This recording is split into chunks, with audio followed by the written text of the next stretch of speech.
guarda do Diego, ou do anjo da guarda da Patrícia, mas dos milhões e milhões de anjos que estão festejando também com esses anjos da guarda pela decisão que vocês tomaram. O texto de Lucas 9 traz algo que eu quero partilhar aqui com vocês em poucos minutos. Esse é um texto muito especial, não vamos nos aprofundar por conta do tempo, quero apenas transmitir algumas considerações aqui e deixar para vocês a oportunidade de poder reler em casa, refletir sobre alguns pontos que eu vou enfatizar e marcar mais aqui em nossa reflexão. Então, Lucas capítulo 9 nos traz uma trajetória. Jesus, ele está a caminho, está em movimento. Na verdade, quando a gente pensa em nossa realidade, em nossa vida, a gente percebe que ela nunca está parada. Para onde você está indo? Nunca temos como ver uma situação estática, de estar ali parado, inerte. Nós estamos indo para alguma direção. Note que o tempo ele não tem uma pausa, então a gente está se encaminhando para algum lugar, para alguma direção. Para onde você está indo? Com a trajetória que você tem seguido, as decisões que você tem tomado, os planos que você fez para este ano de 2017, está chegando na metade, e a gente tem mais uma metade pela frente. Qual a direção, qual o rumo que a sua vida vai tomando? Ao pensar no caso de Jesus, a gente nota que Lucas começa escrevendo aqui a penúltima sessão que eu quero considerar com vocês, falando de algo interessante. Nós vamos ler os versos 57 a 62, no entanto, como introdução, é importante que você leia comigo aqui o verso 51, um pouco mais acima. E note o que nós lemos aqui nesse verso 51. E aconteceu que, ao se completarem os dias em que devia ele ser assunto ao céu, manifestou no semblante a intrépida resolução de ir para Jerusalém. Lucas narra nessa parte aqui do seu livro a decisão de Jesus de avançar para Jerusalém.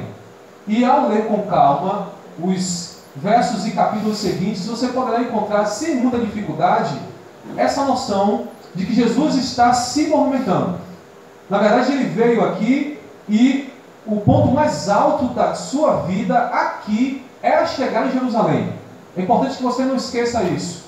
Ele sabia que ali em Jerusalém ele deveria completar o plano especial da salvação morrendo na cruz.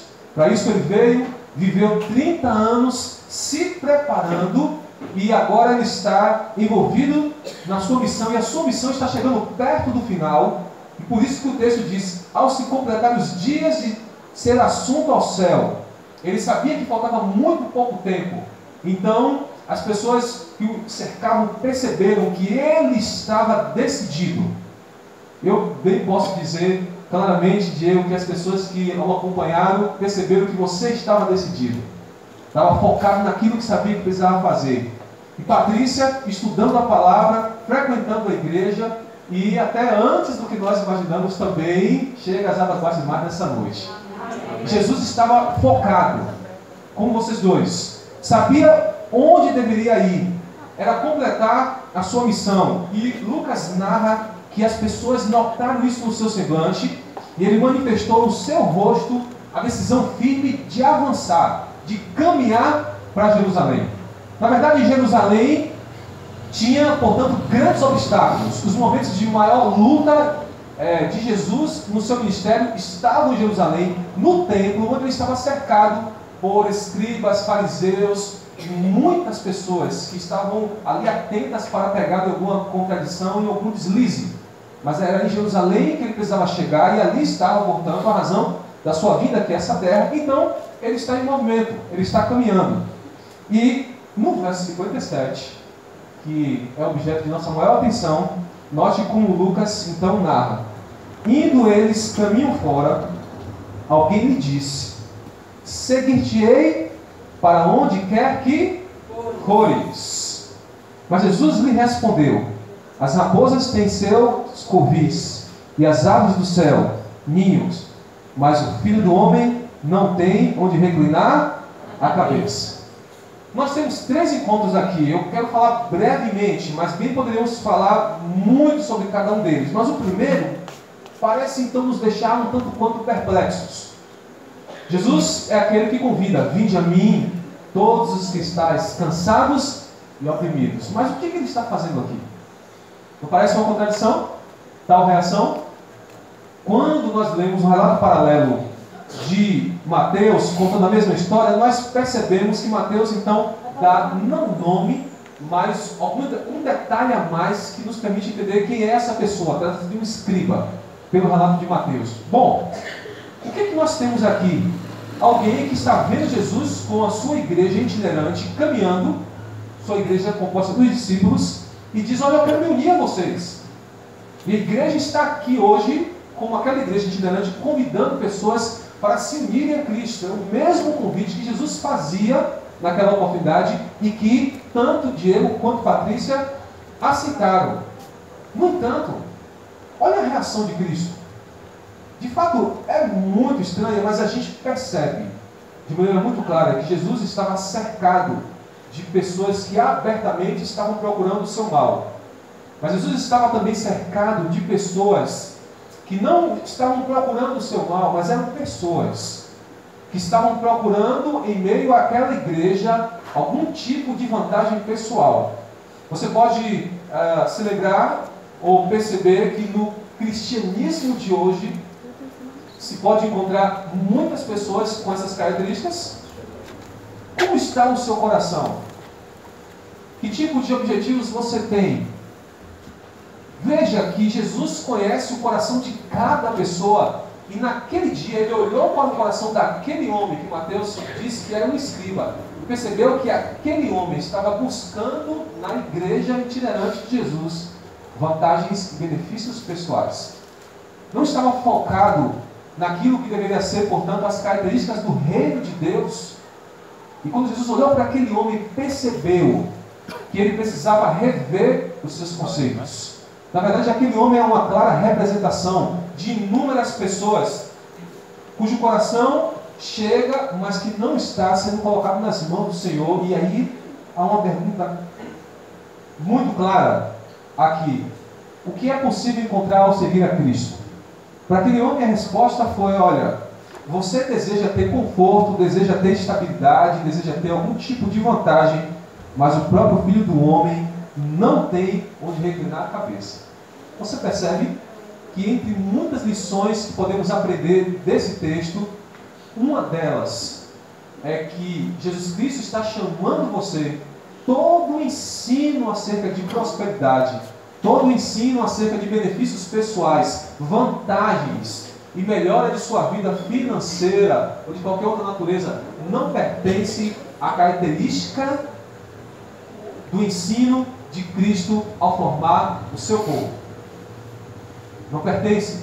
Esse texto é muito claro, e muitos outros que nós também podemos apresentar. Não é que o Senhor seja contrário à prosperidade, mas ela nunca deve ser a nossa motivação para nos aproximarmos de Cristo. Ela nunca deve ser o fator determinante, mas o que nós precisamos é ter um coração disposto e totalmente colocado nas mãos do Senhor. Esse coração que o Senhor vê, lê, sonda e que deseja transformar, é o que não estava presente no coração daquele homem. E por isso esse chamado, essa palavra clara, dura, era uma palavra de salvação para aquela pessoa. Ela precisava entender que Jesus queria que ela o seguisse, mas não com os interesses que dominavam o seu coração. Mas Jesus continua andando, caminhando rumo a Jerusalém. E no verso 59, nós lemos que a outro disse Jesus: segue-me. Ele, porém, respondeu: permite-me ir primeiro sepultar meu pai. Mas Jesus insistiu: deixa os mortos o sepultar os seus próprios mortos. Tu, porém, vai e prega o reino de Deus. Note que Jesus está em movimento, alguns metros ou quilômetros se passaram e agora ele encontrou uma pessoa que tinha o coração focado, sincero, e ele então o chamou: segue-me. Mas aqui nós encontramos alguém que talvez se pareça muito com você, mas que, embora sentisse que aquele era o caminho certo, embora tivesse convicto de que não havia uma outra alternativa tão boa quanto seguir o Mestre e fazer parte da sua igreja que estava se movimentando rumo a Jerusalém, este homem, ele então apresenta uma razão que a princípio parece super lógica, não acham? Senhor, eu estou convicto de que esse é o caminho certo, mas permita que eu vá sepultar meu pai. Quando nós olhamos essa resposta de Cristo, também ela se apresenta como bem e bastante confrontadora. No entanto, a gente percebe que é impossível que este homem estivesse com seu pai morto naquele momento.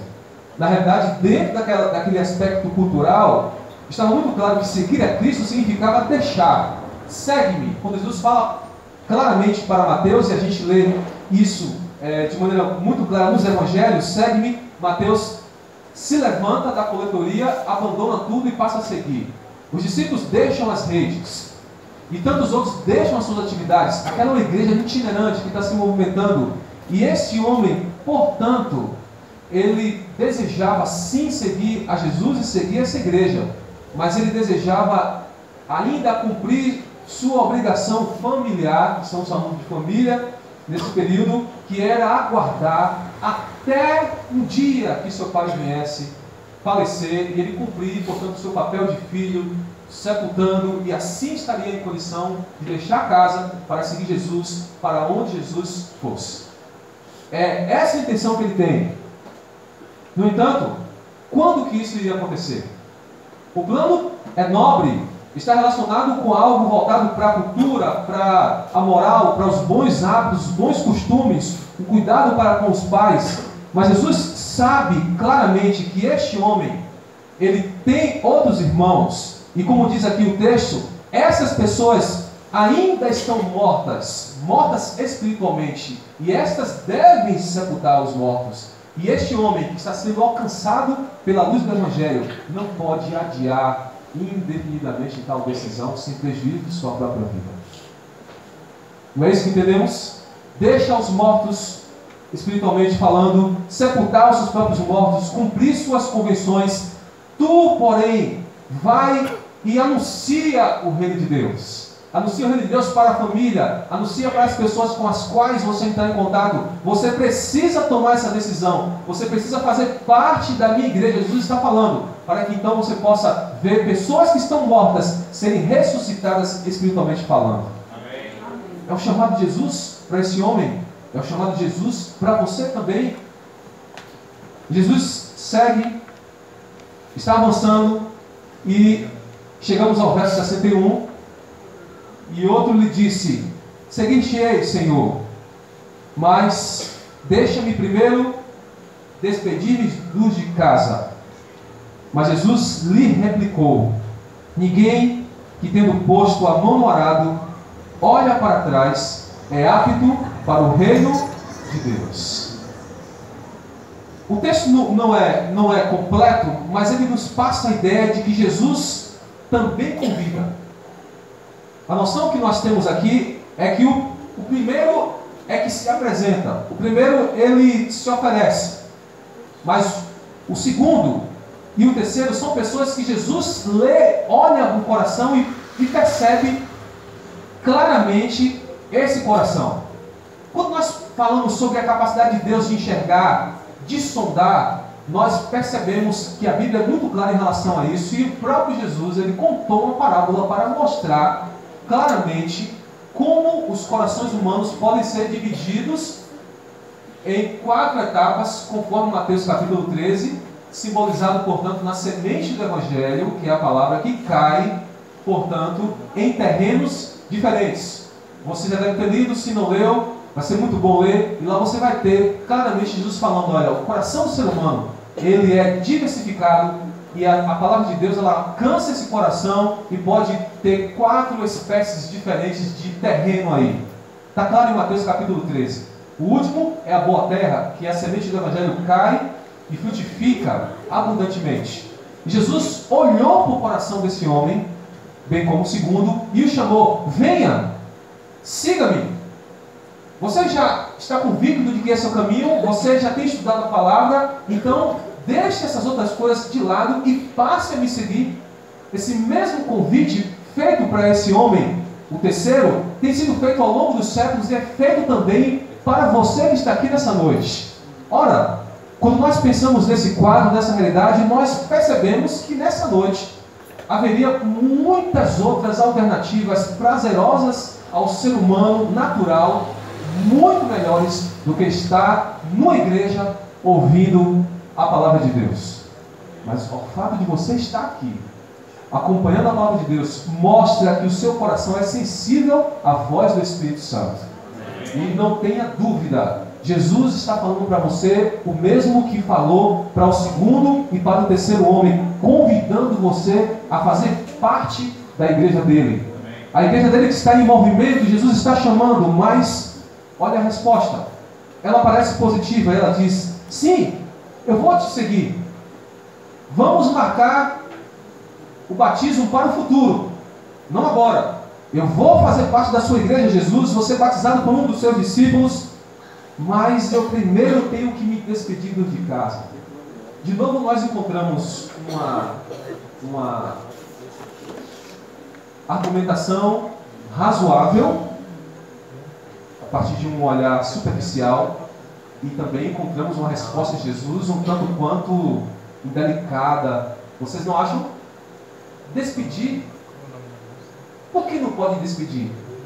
Imagine se nós fôssemos fazer o batismo de Diego e Patrícia e logo disséssemos assim: tragam todos os móveis de casa, tragam todas as coisas, vocês não voltam mais para casa. Imagine como seria. Não, mas eu quero me despedir. Não pode. Não é isso. Dentro daquela realidade cultural, o despedir-se dos de casa pressupunha, no caso desse homem aqui, um tempo em que ele pudesse voltar para o seu lar, para os seus negócios e organizar toda a sua casa, todas as suas posses, transmitir para os seus irmãos ou para alguém da família que pudesse cuidar dos seus bens, para então ele passar a seguir Jesus. Quanto tempo iria demorar isso? Quantos meses? Quantos anos? Até que ele pudesse então deixar tudo em ordem. A ideia dele era seguir. Ele estava certo de que aquele era o melhor caminho, mas ele precisava primeiro organizar toda a sua vida, para então ele poder se mudar, seguir aquela igreja que estava itinerante, caminhando para Jerusalém. Quanto tempo ia passar? Dias, semanas, meses e anos, e Jesus está falando: você quer, você está convicto que é o caminho certo, mas eu lhe digo, ninguém que tendo posto a mão no arado, olha para trás, é apto para o reino de Deus. Quando nós pensamos nessas figuras, nessas pessoas, bem percebemos que Lucas relatou esses encontros, porque eles se assemelham muito às várias pessoas que nós encontramos no mundo hoje. São pessoas que percebem que Jesus Cristo, sim, tem as palavras da vida eterna, mas é possível que algumas delas estejam extremamente envolvidas com os negócios desse mundo, estejam distraídas, talvez sejam focadas em algumas coisas que precisam resolver. Eu louvo a Deus, porque esses dois jovens não demoraram muito. Eles entenderam o plano de Deus para a vida deles e estão aqui nessa noite demonstrando publicamente que querem viver unicamente para o Senhor Jesus. No entanto, nós percebemos que muitas são as pessoas que hoje, embora estejam convictas da verdade, muitas estão, a exemplo desse terceiro homem aqui, apresentando algo que nós conhecemos na linguagem popular como desculpa. Alguma desculpa, alguma razão, algum desafio que tem que é colocado como empecilho, um fator impeditivo. Tem você colocado alguma desculpa para o Senhor? Será que nessa noite estou falando para alguém que talvez já tenha estudado a Bíblia, talvez já tenha conhecido, está convicto de que esse é o caminho correto, o caminho da palavra, o batismo é um passo necessário, deseja dar esse passo, mas talvez ainda esteja estabelecendo condições para isso? Eu encontrei, alguns anos atrás, 2007, para ser mais exato, 10 anos atrás, enquanto fazia uma série evangelística de 40 noites, Encontrei um senhor, a família toda pertencente à igreja, mas esse senhor, ele dizia: pastor, eu estou convicto, esse é o caminho. Ele estava lá todas as noites, já tinha um conhecimento prévio, viu muitas pessoas descerem as águas batismais, mas ele dizia assim: eu trabalhei a minha vida toda na Petrobras e faltam apenas 3 anos. Preciso concluir a minha trajetória, me aposentar e depois farei parte da igreja. Não havia convite que pudesse mudar a opinião dele. Parecia algo razoável, toda uma trajetória, toda uma vida. Eu estou mencionando para vocês esse caso porque vocês devem se lembrar logo a questão dos 10 mandamentos em relação ao sábado. Vocês, amigos convidados. E ele colocou claramente isso. Eu saí depois ali, segui a minha trajetória, e imaginei que aquilo iria acontecer ao final de 3 anos. Mas o que acham? Voltei lá depois de 6 anos. Aquele homem ainda não havia tomado a sua decisão. Ainda não havia colocado Jesus Cristo como primeiro lugar na sua vida. E assim como ocorreu com aquele homem, tem acontecido com muitas pessoas. São pessoas que têm colocado alguma pendência, alguma limitação acima do plano de Deus para a sua vida, estão estabelecendo condições, estabelecendo desculpas, e a decisão mais importante tem ficado de lado. Mas nessa noite eu quero falar para você como que você reage ao convite do Senhor. Tem você apresentado desculpas?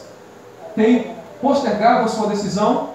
Tem colocado para o futuro? Nessa noite eu quero convidar pessoas que já estudaram a Bíblia a tomar uma decisão pelo batismo. Esse é o convite para você.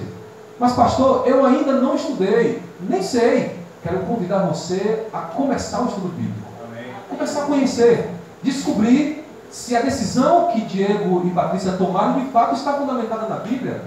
Quero convidar você a iniciar o estudo, buscar uma pessoa conhecida, uma pessoa próxima de sua confiança, para que comece a estudar a Bíblia com você, sair daqui já com esse estudo marcado, para que você conheça, porque afinal, Jesus que chamou aqueles homens no caminho, também está chamando você nessa noite. Amém. Está muito claro que assim como Jesus estava caminhando, estava em movimento e encontrou pessoas, a sua igreja hoje também está em movimento. E a sua igreja que aqui está, não está convidando pessoas como naquele formato, que tenham que se mudar de cidade, mas sempre terão que deixar alguma coisa. O grande desafio que as pessoas têm, como havia naquela época, é que elas também precisam abandonar alguma coisa. Lá naquela época elas tinham que abandonar alguma coisa e abandonar a sua residência, porque a igreja era itinerante, estava se movimentando. Mas hoje, embora você não tenha que deixar a sua casa e o seu lar para se tornar um servo de Deus, tenha certeza, você precisa deixar alguma coisa. Algo que, embora seja muito especial para você, é de menos valor do que o amor que Jesus tem por você. Ao pensarmos nesse caso, notamos que Jesus e a sua igreja aqui nessa terra também está em movimento. Se a sua igreja naquele século I estava assim caminhando junto com ele para Jerusalém, a igreja de hoje também está se movimentando. E enquanto ela se movimenta, ela vai encontrando pessoas e vai convidando pessoas a se unirem a ela. Hoje, 2 preciosas vidas, Diego e Patrícia, mas ela está se movimentando. Para onde? Se Jesus chegava para cumprir o seu plano especial em Jerusalém literal, nós percebemos que a igreja do Senhor nesses dias está se movimentando para Jerusalém literal, ali, Oriente Médio? Não. Ela está se direcionando e se encaminhando para Jerusalém celestial.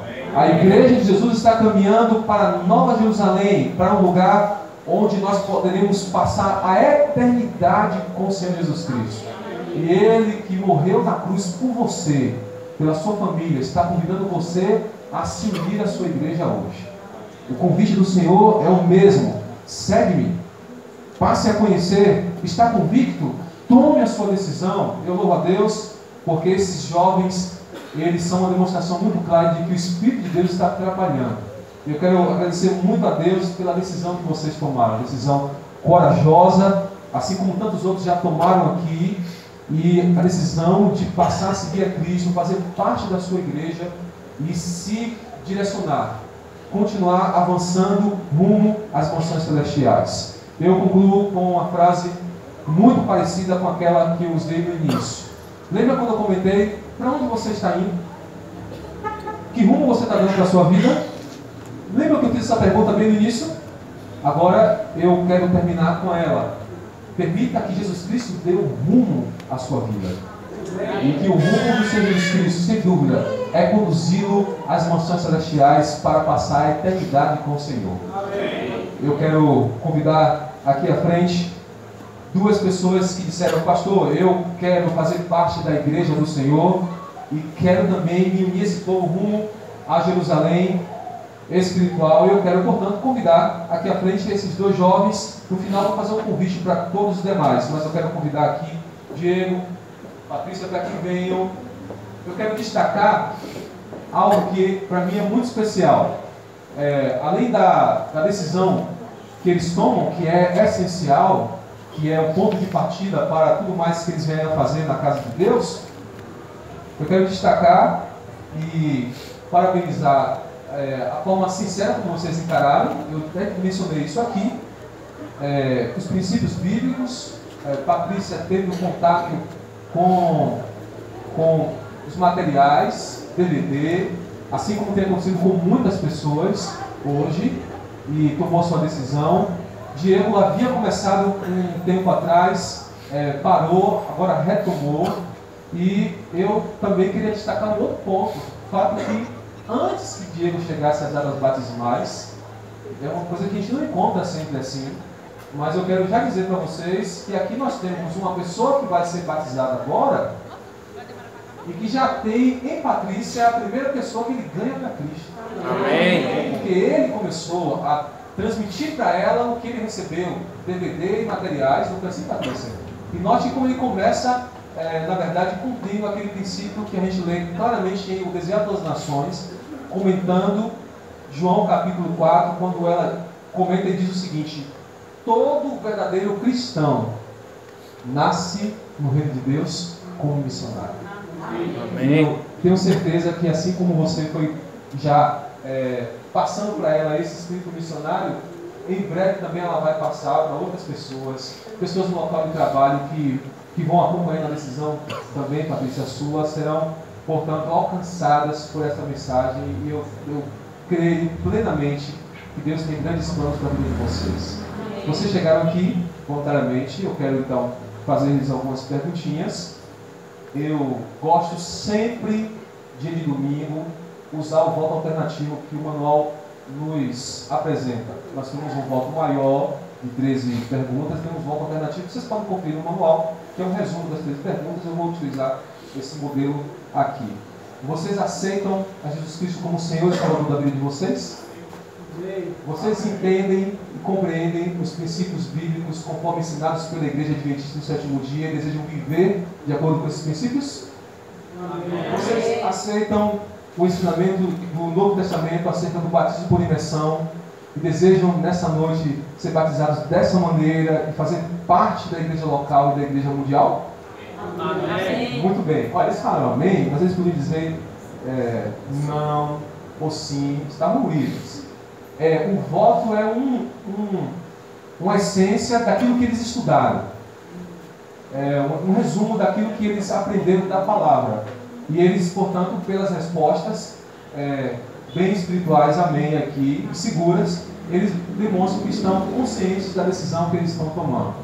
E eu agora quero perguntar para a igreja aqui presente: quantos são a favor de que Diego e Patrícia sejam recebidos como os mais novos membros da igreja local? Levante a sua mão. Muito bem, aí estão as mãos. Que uma demonstração de alegria muito grande. Que bom que nós temos essa festa bonita. Nós vamos ter agora as próximas etapas. E eu peço então que vocês aguardem a sequência aqui da programação.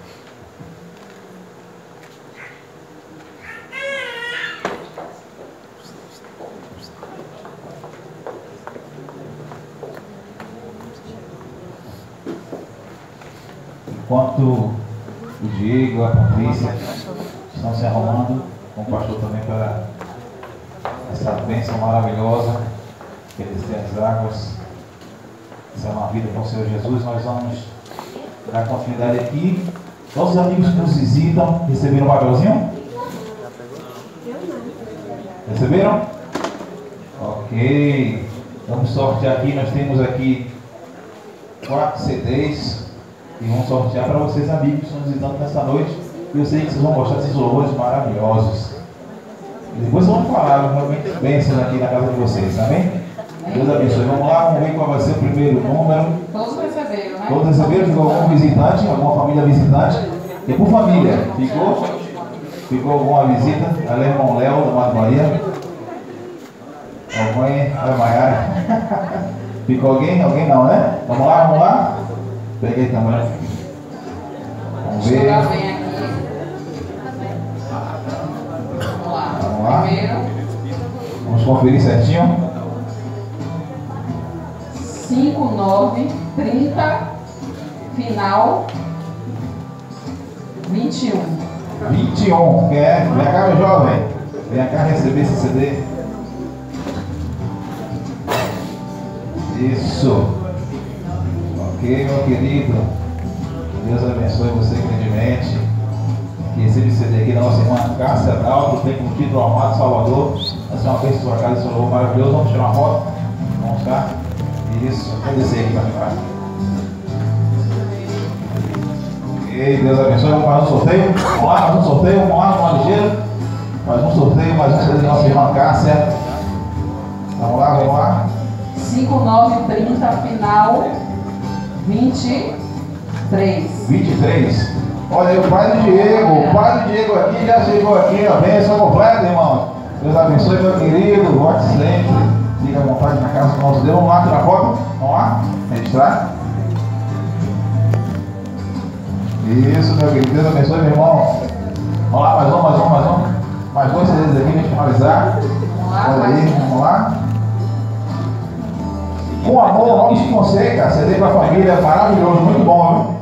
5930, final 22. Dois para aqui na Lagoa, 22. 22, quem é? Final 22?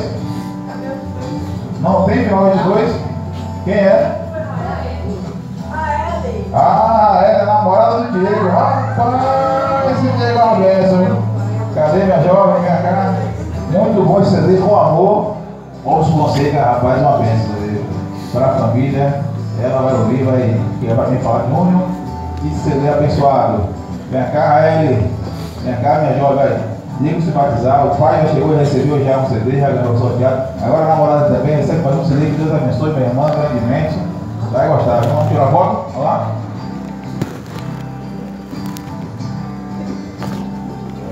Deus abençoe minha irmã. Olha, vamos lá para o último CD. Vamos lá. Ao amado Salvador, irmã Cássia Dalto. 5930, final 13.